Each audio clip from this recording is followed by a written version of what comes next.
Star Wars Outlaws drops you into the shadowy underworld of a galaxy far, far away, following the adventures of Kay Vess, a scoundrel trying to survive while making a name for herself. Set in a world full of crime syndicates, smugglers, and bounty hunters, this open-world game promises at least 20 hours of story content with a variety of side missions to keep you occupied long after the credits roll. Here's what you can expect from the experience, along with my personal thoughts and final rating.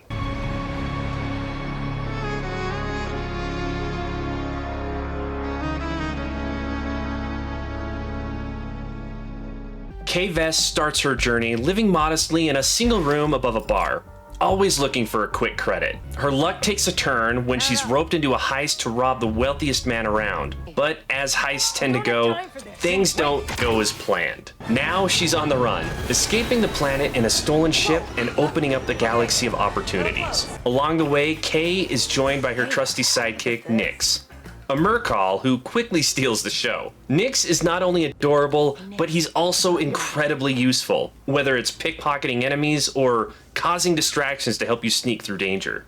Oh, alright. This'll work. The game does a good job of portraying the criminal underworld through factions like the Hutts and Crimson Dawn, each reacting to your decisions throughout the game. Build a strong reputation with one faction and you'll unlock access to their turf and special gear. Rub another the wrong way and you'll find yourself being hunted in their territory. It's a dynamic system that gives you a lot of choices, and these choices come with consequences. You're not supposed to do that! We're hiding now, Nix.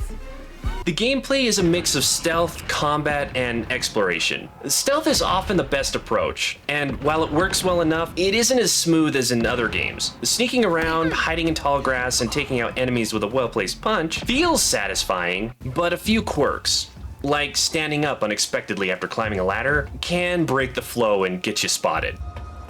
This ain't right. When things get loud, Kay's trusty blaster is always ready, offering 3 different shots that can be upgraded and customized. But the gunplay has its limitations. Picking up enemy weapons is fun, but since Kay often drops them when jumping or climbing, you'll be sticking with her blaster most of the time. Kay's speeder and trailblazer, your spaceship, also come into play, and both can be upgraded for speed, defense, and combat capabilities. Space combat is a highlight, offering plenty of excitement, especially with a fully upgraded ship. Always hope, Kay. I'd say 80-20 Empire. One of the more unique mechanics is how skills are unlocked. Rather than relying on experience points, you complete specific tasks to learn new abilities, like lockpicking or piloting. It adds a nice sense of progression, especially since you can't grind your way to success. You have to earn it through gameplay. There were plenty of times Kay was held back by a locked door or chest, requiring her to use her slicer and crack it open. The minigame took a minute to understand, but became a fun game of tracking the beat. There were also computers that would need a little hacking done for the precious data they hid. Hacking computer was like a game of Wordle to figure out. Very fun. If, however, someone didn't like the minigames, they could be turned off in the settings.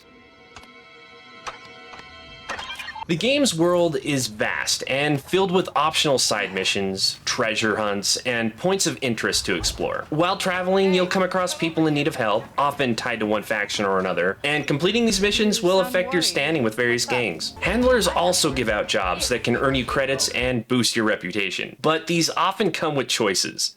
Stick with the faction that gave you the job, or betray them for a bigger payout from a rival. You succeeded. Exploring the open world is enjoyable, with plenty of hidden treasures and materials for upgrading your gear and vehicles. However, fast travel points are limited, so you'll spend a lot of time exploring on foot or by speeder, which can feel tedious at times. Have you seen any more on the game or played it for yourself?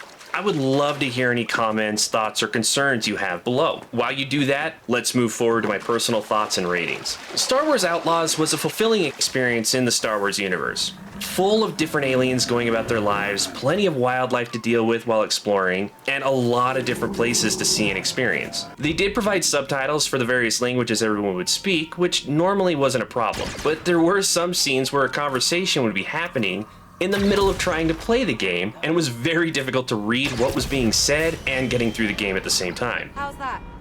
Overwatch is so kid. It was nice to change things up a bit from Kay's blaster to the different weapons lying around or dropped by enemies, but they generally came with low ammunition, and Kay could not hold on to a new gun if she had to climb or jump down. She was constantly dropping the rifle to move forward, forcing me to use the blaster more often than not. The blaster wasn't a bad weapon, but some of the drop rifles were very powerful and awesome to use.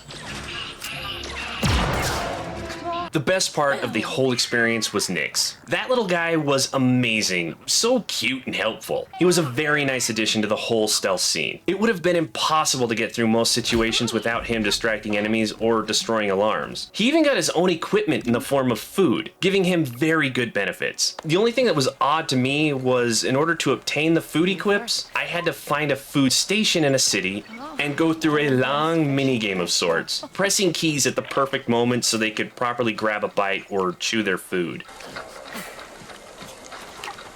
I really liked the skill progression system for the game.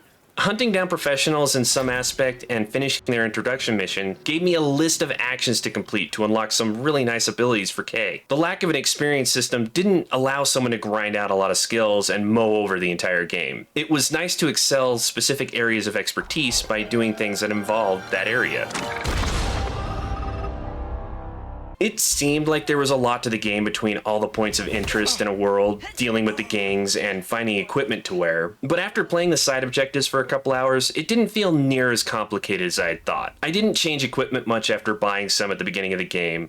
It didn't feel necessary to move forward. I explored some of the side objectives and enjoyed the excitement of searching for unknown treasures. So there is a lot the game has to offer in terms of playtime. The main story could be finished around 16 hours of gameplay, but I would say there was at least double that with all the side activities to enjoy. Let's make some noise. And without further ado, let's get these ratings underway. While the cutscenes look fantastic, the environments and characters can appear a little rough around the edges when viewed up close, earning it a 2. What? You never make new friends? Following Kay as she navigates the criminal underworld and tries to keep her humanity intact is engaging and well-paced. It's not the most groundbreaking story in the Star Wars universe, but it's solid. I'm giving it a 4.